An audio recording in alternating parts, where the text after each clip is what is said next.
اللہ جو کرتا ہے بہتر کرتا ہے. کبھی بھی آپ یہ نہ کہیں کہ ہمارے ساتھ اللہ تعالیٰ نے یہ کر دیا، معاذ اللہ. اگر اس طریقے سے آپ جملے استعمال کریں گے تو آپ کے لیے بہت غلط ہے. اللہ تعالیٰ جو بھی کرتا ہے بہتر کرتا ہے. ایک بوڑھی خاتون تھی، ایک گاؤں میں رہا کرتی تھی، بہت زیادہ بیمار تھی، لیکن ان کا یقین، ان کا بھروسہ اللہ رب العزت پر بہت تگڑا تھا. وہ کوئی کام کیا کرتی تھی، کہتی تھی نا اللہ جو کرے گا بہتر کرے گا. مجھے اللہ پر پختہ یقین ہے. جو اللہ پر یقین اپنا چھوڑ دیتا ہے تو اللہ تعالیٰ اسے کسی موڑ پر تنہا نہیں چھوڑتا. جو اللہ پر بھروسہ کرتا ہے، اللہ کو یاد کرتا رہتا ہے، اللہ کا شکر ادا کرتا رہتا ہے، تو پھر اللہ اسے کہیں بھی تنہا نہیں چھوڑتا. وہ ادھر زبان سے الفاظ نکالتا ہے، زبان سے بولتا ہے کہ ادھر دعا مانگتا ہے، ادھر اس کی دعائیں قبول ہو جایا کرتی ہیں. اللہ پر یقین پختہ رکھیں. تو اس بوڑھی خاتون کا یہ تھا کہ وہ اللہ پر یقین کرتی تھی اور پختہ یقین تھا. وہ کہتی تھی اللہ جو کرے گا بہتر کرے گا. اس کی طبیعت خراب ہوئی بہت زیادہ، اتنی زیادہ کہ ایک مشہور حکیم رہا کرتے تھے بغداد شریف کے اندر. اور بغداد شریف وہاں سے اتنی دور تھا کہ اس زمانے میں آپ سمجھ لیں، اس زمانے میں تو فلائٹ بھی چل رہی ہے، پلین کے دوارا لوگ جا رہے ہیں، پلین کے ذریعے سے لوگ جا رہے ہیں انڈیا سے جیسے امریکہ. اب یہ سفر ہو اور پیدل کا سفر ہو تو آپ سمجھیں یہ کتنی مشکل چیز ہے کہ انڈیا سے پیدل سفر کر کے کوئی امریکہ جائے. یہ کتنا مشکل ہے. اس زمانے میں بغداد شریف بھی اتنی دور تھا کہ وہ پاسبل نہیں تھا کہ وہاں سے کوئی آ جائے گا، یہاں سے کوئی وہاں تک پیدل چلا جائے گا.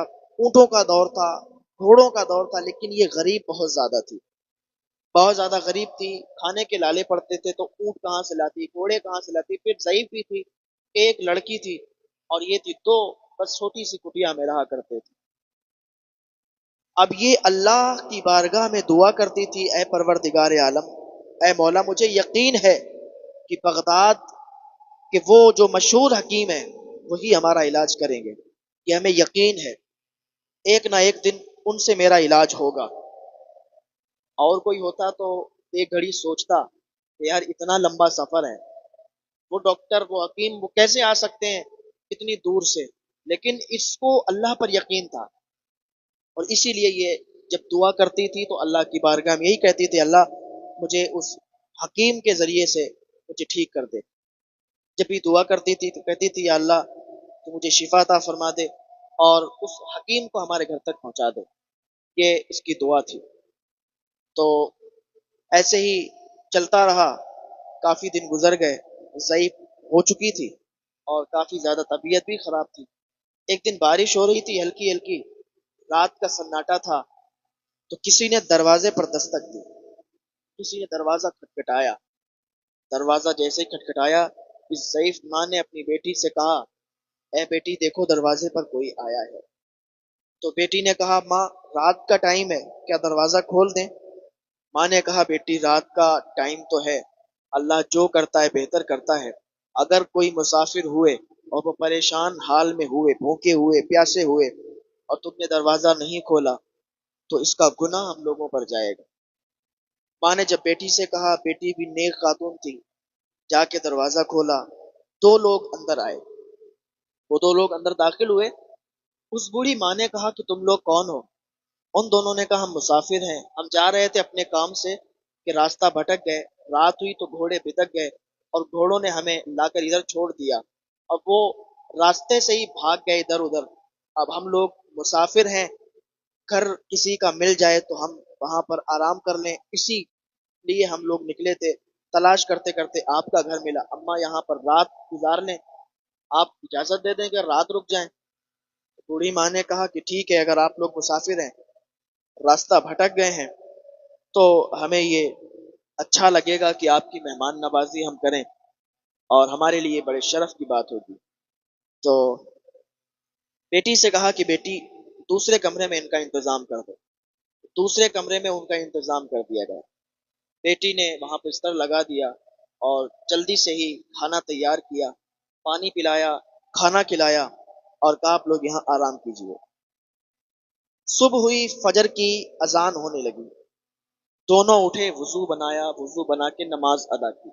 نماز ادا کرنے کے بعد وہ وہاں سے جانے لگے، بوڑھی اماں نے ان دونوں کو بلایا، کہا بیٹو تم تو نیک لگتے ہو، تم نے یہاں نماز بھی ادا کی، بغیر ناشتے کیے مت جاؤ، ناشتہ کر لو۔ بیٹی نے جلدی سے فجر کی نماز ادا کر لی تھی، جلدی سے ناشتہ بنایا اور ان کو کھلایا۔ کھلانے کے بعد بوڑھی ماں وہ کہنے لگی ان دونوں سے، بیٹو تم لوگ کہاں جا رہے ہو اور کدھر سے آئے ہو؟ انہوں نے کہا کہ اماں بس تھوڑا سا کام پر جا رہے ہیں۔ تو کہا ٹھیک ہے۔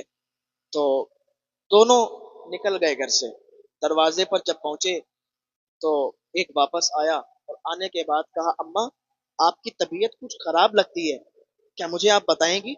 آپ نے ہماری بہت خدمت کی، ہم آپ کے شکر گزار ہیں، لیکن آپ مجھے یہ بتائیے آپ کی طبیعت خراب ہے، کیا معاملہ ہے، کیا دقت ہے، کیا پریشانی ہے؟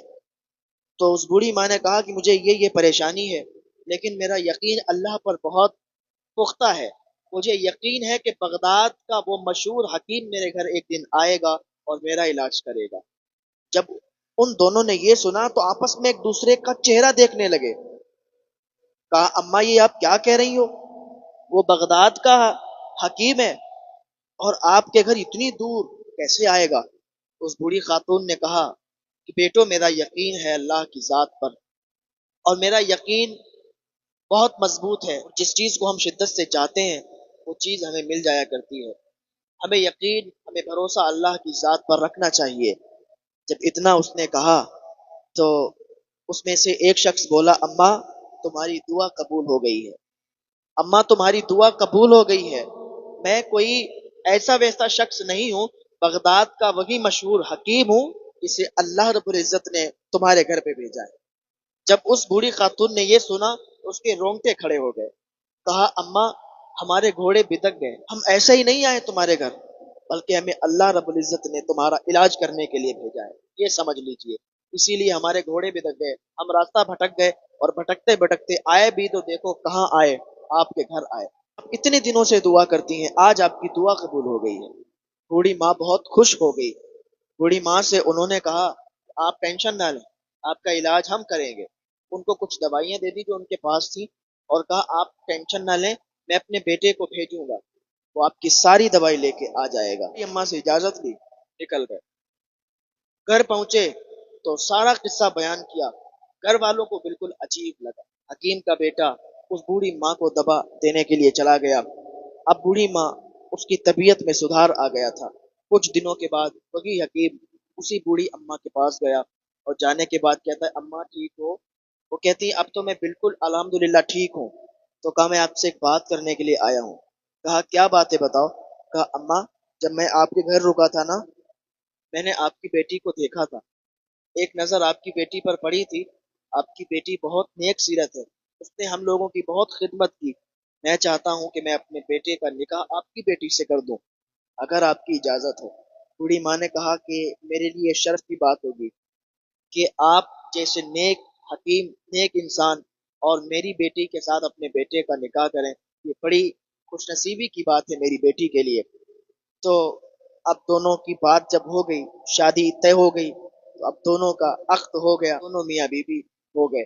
اب یہ دیکھیں اتفاق ہے کہ اللہ رب العزت سے وہ دعا کرتی تھی کہ وہ حکیم صاحب سے ہی علاج کروائیں گے۔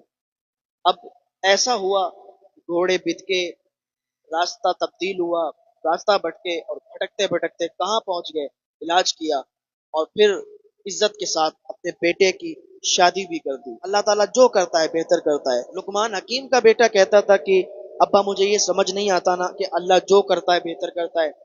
تو حکیم لقمان اسے ایک دن لے جا رہے تھے، جنگل میں اس کو کانٹا لگ گیا، جب اس کو کانٹا لگا نا، درد کے مارے چیخنے لگا اور کہا ابا یہ کانٹا نکالو، کانٹا نکل نہیں رہا تھا، کانٹا نکالتے نکالتے کافی دیر ہو گئی، تو کیا دیکھتے ہیں کہ جہاں پر رکے تھے اسی کے سامنے ایک شہر بسا ہوا تھا، پورا شہر تباہ ہو گیا، برباد ہو گیا، عذاب آ گیا اس پر۔